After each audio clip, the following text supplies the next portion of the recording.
Hollywood's fucking mean, dude. Hey guys, how's everybody doing? And here's my review and thoughts on The Fate and the Furious. Or you can just call it F8. I don't know why they put Fate. I didn't put any fucking fate in this movie. One of my positives on The Fate of the Furious is the bickering between Hobbs and Shaw. Now, we see more of that in the spin-off, which came right after this because of those two kind of like, bickering together and not getting along, and I like it. It's a lot of fun. It's kind of funny too, like when Hobbs goes into prison for kind of helping out, like our main characters get something. Like he sees Shaw and they're right across from each other and they're both talking shit to each other and they're like, I'm gonna punch the shit out of you and all that. Basically, every insult that you think of. And then Hobbs is just kind of like punching the wall and he's in prison and he rips off like kind of like this chair in the prison and starts lifting it. By all means, that would not work in real life.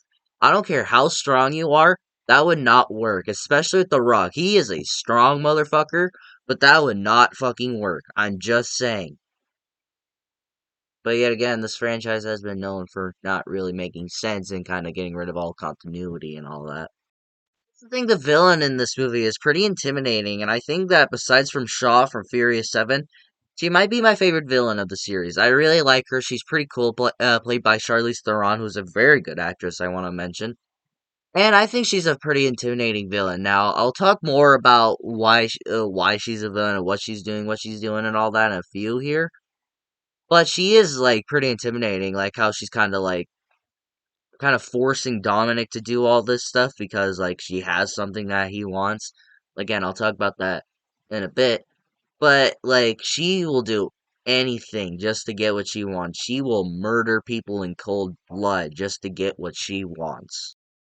On to my mixed aspects is the story of this movie. Now, I think the story is interesting and it's fun and to see why the villain is doing what she's doing. Now, the villain in this movie played by Charlize Theron, kidnapped Dominic's ex, where before, like in the fifth and sixth movie, that who he was dating before he found out that Letty was actually alive, and then went to rescue her and kind of broke up with her because but what she understood.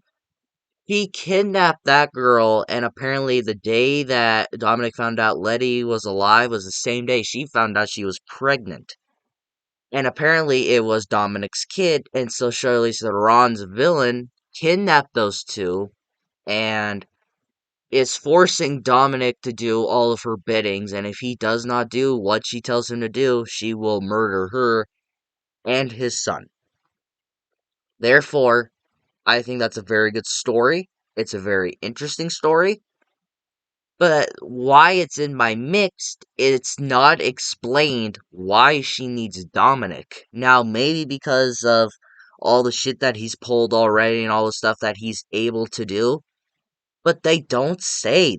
I've watched this movie. I even tried to look it up on YouTube, like the second Dominic joined her, and I looked it up, and it did not say. I thought I might accidentally blinked and missed it, or maybe just didn't hear it, but no. They do not say why she needs Dominic to do all of this. I'm just assuming that it just has something to do for what all the shit he's already caused already and all the shit that he's able to pull off. But they don't explain it. And it fucking bothers me. That's what's wrong with this story. And I'm going to talk about this a little bit more in a sec. But I don't understand why she needs Dominic for all of this. I think maybe if they explained it, then maybe the story would be a positive for me. I like the story, it's interesting, and I'm into it, but they don't explain why she needs Dominic, and it's fucking irritating. On to my negatives. This still has something to. This still has the going like running thing on the story. I hate that they try to make Dominic look like a villain. No one is falling for that he is turned against the family. No one is gonna fucking fall for that. And if you really think that our characters that we've grown to love throughout these movies, if you really think, or the fact that they would even consider thinking that Dominic turned against them, then you were probably smoking crack when you wrote this fucking story. There's no way. and all of fucking hell and heaven and fucking earth that Dominic would turn against his family. Why would they even try? Maybe if Dominic tried to explain it to them why he's doing this, but at the same time, the villain says that if don't really tell anyone about this, or I'll kill them. Basically, kill his family. But maybe if there's more fucking explanation there, then it may maybe make more sense.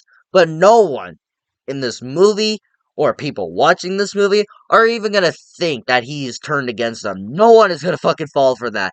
And no one's gonna think that Dominic's a villain in this movie. They show that he's still got sympathy and he doesn't want to do this. But no one's gonna fucking fall for that. Now we gotta talk about the elephant in the room, about my negatives.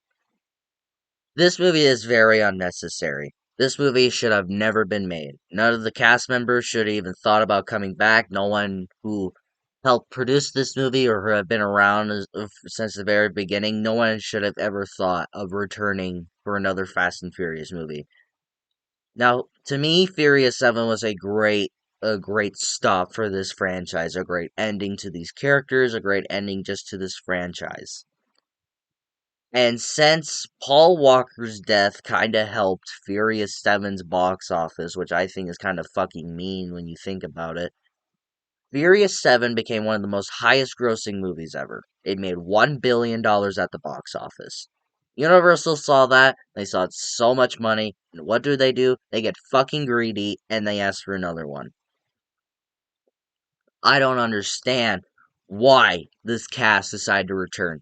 Paul Walker passed away in 2013, and 2015 Furious 7 came out, and that was a great way to end it. Even the cast and crew were upset at the fact that Paul died. They even almost shut down production of Furious 7. They were so devastated. And the fact that they just go ahead and make another one without Paul. Without Brian in this movie, it doesn't feel like a Fast and Furious movie. Without Dom and Brian teaming up together like they did in these past few movies, it does not feel like a Fast and Furious movie. When Dom's in trouble, Brian would come to help him. When Brian's in trouble, Dom would come to help him. I'm sure when Dom was in this situation where he's apparently turned against our family, Brian could have done something about it. He is an ex-cop. He would know what to do. But Paul Walker died, and we can't really bring him back. It's not like that we can just dig up his grave and then just tell him to come back to life. It's not like we can find a magic genie and wish that he never died. That's not gonna work. If you can't get Brian to come back, if you can't get Paul Walker to come back, then don't make your movie. Paul Walker died. Without Brian, this franchise is basically nothing. Without Paul Walker, this franchise is nothing. And it bothers the absolute shit out of me that Hollywood is so fucking greedy to disrespect an actor like that. And just a person like that in general. That's a fucking dick move, and I hate the fact that even this cast decided to come back. It fucking irritates me. All in all, guys, this movie's fine. It's not the worst Fast and Furious movie in this series. It's not one of the worst movies I have ever seen, but it was probably the most unnecessary movies I have ever seen in my life. But I still feel that this movie is fun. It's dumb in every way possible, but I say just to go ahead and stream it. What do you guys think of the Fate of the Furious? Do you enjoy this movie? Do you hate this movie? Let me know in the comments below, and we will talk about it. If you like this video, like it. If you love this, subscribe and hit the bell notification so you will get notified for my latest videos. But until my next video, take care.